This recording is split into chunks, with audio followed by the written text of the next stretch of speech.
প্রদেশ বিজেপির সাধারণ সম্পাদক ভগবান দাসের উপস্থিতিতে কদমতলা কুর্তি মণ্ডলের উদ্যোগে অনুষ্ঠিত হলো কার্যকর্তা সম্বর্ধনা অনুষ্ঠান। 54 কুর্তি কদমতলা বিধানসভার কদমতলা মণ্ডলের উদ্যোগে অনুষ্ঠিত হলো কার্যকর্তা সম্বর্ধনা অনুষ্ঠান। বুধবার দুপুর 1 ঘটিকায় কদমতলা চন্দ্রকোলা টাউন হলে প্রদীপ প্রজ্বলনের মধ্য দিয়ে এই কর্মসূচির সূচনা করেন ত্রিপুরা রাজ্য প্রদেশ বিজেপির সাংগঠনিক সাধারণ সম্পাদক ভগবান দাস। তিনি ছাড়াও এই অনুষ্ঠানে উপস্থিত ছিলেন কদমতলা মণ্ডল সভাপতি বিমল পুরকায়স্থ, জেলা সভাপতি কাজল দাস, উত্তর জেলার জেলা সভাধিপতি অপর্ণা নাথ, জেলা মণ্ডল বুথ স্তরীয় সকল কার্যকর্তাগণ। মূলত অভিভাবকহীন 54 কদমতলা কুর্তি বিধানসভার বিমল পুরকায়স্থ কদমতলা মণ্ডলের দায়িত্বভার গ্রহণের পর এই প্রথম নূতন পুরনো এবং বয়স্ক পুরুষ মহিলা কার্যকর্তাদের সম্বর্ধনার মধ্য দিয়ে সম্মান জানানো হলো। এদিন নব্য মণ্ডল সভাপতির ডাকে সাড়া দিয়ে এই প্রথম অসংখ্য কার্যকর্তাদের উপস্থিতি এবং কর্মসূচির আয়োজন এক মাত্রার রূপ নেয়। প্রায় 2.5 থেকে 3 হাজার কার্যকর্তা এই অনুষ্ঠানে উপস্থিত হন, যেটা আগে কখনো পরিলক্ষিত হয়নি। পাশাপাশি এদিন মণ্ডল সভাপতিকেও উষ্ণ সম্বর্ধনা জ্ঞাপন করা হয় কদমতলা মণ্ডল কমিউনিটির পক্ষ থেকে। তাছাড়া কদমতলা মণ্ডলের পক্ষ থেকে এই প্রথম স্থানীয় সাংবাদিকদেরকেও সম্বর্ধিত করা হয়। এদিকে অনুষ্ঠান চলাকালীন অবস্থায় প্রদেশ বিজেপির সাধারণ সম্পাদক তথা বিধায়ক ভগবান দাস সাংবাদিকদের মুখোমুখি হয়ে বলেন, সমস্ত রাজ্যে ইতিমধ্যে 60 জন মণ্ডল সভাপতি নিযুক্ত হয়েছেন। এর মধ্যে অধিকাংশ নতুন মুখ। কদমতলা কুর্তিতেও নব্য মণ্ডল সভাপতির দায়িত্ব দেওয়া হয়েছে বিমল পুরকায়স্থকে। রাজ্যের প্রতিটি মণ্ডলে কার্যকর্তা পরিচিত। সম্বর্ধনা অনুষ্ঠান, কার্যকর্তা সম্মেলন অনুষ্ঠিত হচ্ছে।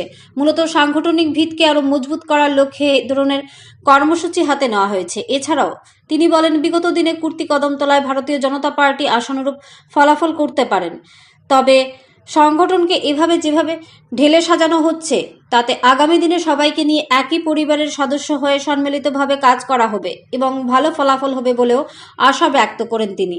তাছাড়া পিছিয়ে পড়া কুর্তি কদমতলার উন্নয়নে রাজ্য সরকার বিভিন্ন পরিকল্পনা হাতে নিয়েছে, যা ধীরে ধীরে বাস্তবায়িত হবে। ধর্মনগর থেকে নিজস্ব প্রতিনিধির রিপোর্ট। আরই জেলার অন্তর্গত একটি গুরুত্বপূর্ণ বিধানসভা। তো এই মণ্ডলে আজকে আমাদের কার্যকর্তাদের মধ্যে একটা পরিচয় পর্ব এখানে রাখা হয়েছে। আপনারা নিশ্চয়ই অবগত আছেন যে আমাদের সংগঠন পর্বের কাজ চলছে।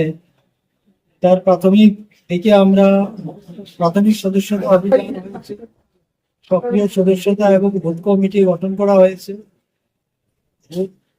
কমিটির পর আমাদের মণ্ডল সভাপতি নিযুক্ত হয়েছেন রাজ্যের 60টি মণ্ডলে।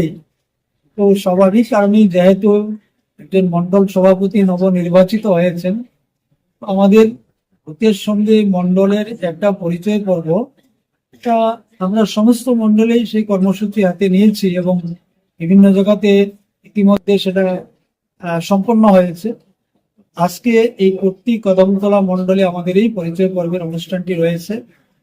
আসলে ভারতীয় জনতা পার্টি আমরা একটা পরিবার মনে করি।